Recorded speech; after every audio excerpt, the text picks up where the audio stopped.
Candidato, a primeira pergunta, as 3 primeiras perguntas, elas são genéricas e foram feitas para todos os candidatos, que é o que esperar do próximo gestor para lidar com as consequências da pandemia, tanto economicamente quanto socialmente? O próximo gestor tem que ter coragem. Quando a gente fala da pandemia, Fernando, eu tenho falado que foi o pé no pescoço das pessoas em Salvador. Né? Por que isso? Porque em 8 anos nós temos péssimos índices econômicos. Então não é algo só da pandemia. Há 8 anos Salvador fica em último ou penúltimo lugar em emprego. Então Salvador em 8 anos é a capital ou a vice do desemprego. Então não é algo só da pandemia. Por que isso? Pelo modelo que foi instalado de gestão em Salvador. Um modelo que aumenta IPTU, que aumenta a taxa, aumenta impostos, muito regulamentada, fiscalização punitiva, sufocando os comerciantes, sufocando o pequeno empresário, quem produz em Salvador. Isso ao longo de tempo. E essa arrecadação fez com que a prefeitura enriquecesse, fizesse as ações que ela imagina fazer, e a população é empobrecida. 24% da população de Salvador está abaixo da linha de pobreza. Na Bahia são 40%. Então, Salvador, quase 1/4 da população é abaixo da linha de pobreza. Então, o desafio do próximo gestor, ele vai ser cortar a máquina pública, os gastos, né? Os contratos que têm que ser revistos, reduzidos os valores desses contratos, negociados claramente, cortar cargos comissionados dos amigos apadrinhados e devolver isso em benefício para a população.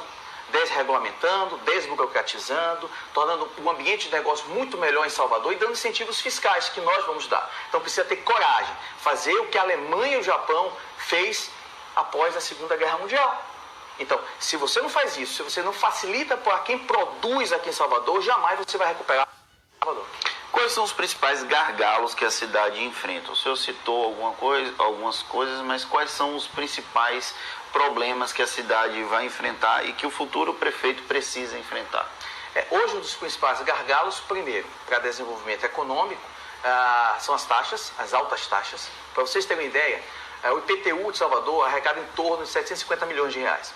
Só taxas e multas chega a 350 milhões de reais. Quase a metade do que arrecada o IPTU. Taxas e multas. Então a gente precisa acabar com a taxa de publicidade. Eu vou isentar porque as pessoas, os pequenos empresários, os comerciantes precisam fazer a propaganda, precisam ter um incentivo. O TFF virou um imposto. Deixou de ser uma taxa para ser um imposto. Por que isso? Porque não tem a contrapartida da fiscalização. A gente precisa fiscalizar de forma educativa, mas o que a prefeitura fez até hoje só foi arrecadar dinheiro. E isso não estimula ninguém. Então a gente precisa soltar o nosso empresariado, os comerciantes. O IPTU, eu já fiz as contas, Fernando, para você ter uma ideia, Salvador trabalha com um orçamento em torno entre 7 a 8 bilhões de reais. Isso somando as transferências correntes com a arrecadação. E eu dei para a minha equipe de economia um desafio. Eu quero 5% de corte. 5% de corte. Isso equivale entre 300 a 400 milhões de reais. Se o IPTU arrecada 750 milhões de reais, uma conta rápida de 40% para quem produz em Salvador, é no máximo 280 milhões que está dentro desse corte. Então a gente precisa cortar a máquina pública e devolver esse incentivo. Então esse é um gargalo. A gente precisa melhorar o ambiente de negócio em Salvador. Outro é a segurança. Por que a segurança? Quando a gente vai falar em turismo, que é uma das principais receitas de Salvador, existem 3 pontos fundamentais para o turista, inclusive, né? Que é a segurança, a acessibilidade, o turista precisa chegar na atração, no atrativo, e o atrativo. Então a gente precisa trabalhar esses 3 pontos. A segurança pública foi deixada, durante esses anos todos, a cargo somente do Estado. Mas a Prefeitura tem sim participação importante nesse processo. Não só na questão do ambiente, como iluminação, limpeza, né, todo esse trabalho que é feito dentro da cidade, como também na segurança pública de forma direta. Para você ter uma ideia, Salvador, nesse tempo todo da gestão do prefeito Assemineto, né, que disse que é uma boa gestão, não tem um plano de segurança, não tem um conselho de segurança, não tem um fundo de segurança. César, qual a importância disso? Dinheiro federal. Fernando, tem muito dinheiro federal para ser enviado para as cidades e para o Estado. Não tem projeto, não tem toda a organização que a Prefeitura deixou de fazer esse tempo todo. Então nós vamos fazer sim esses 3 pontos para arrecadar dinheiro federal para investir na segurança dos guardas civis municipais. Começando principalmente na zona de segurança total, que vamos criar um projeto piloto no centro histórico, naquela área do centro histórico e comércio. vão ter vídeo monitoramento, vamos ter o drone para fazer a parte de rastreamento e presença física do Guarda Civil Municipal. Eu vou provar que em um ano os índices de roubo, de assalto, né, a sensação de segurança vai aumentar nessa região. E aí a gente vai encaminhando para outros bairros. Então, acessibilidade é outro ponto muito grave em Salvador. Você tem muita dificuldade de chegar em vários bairros e serviços de Salvador.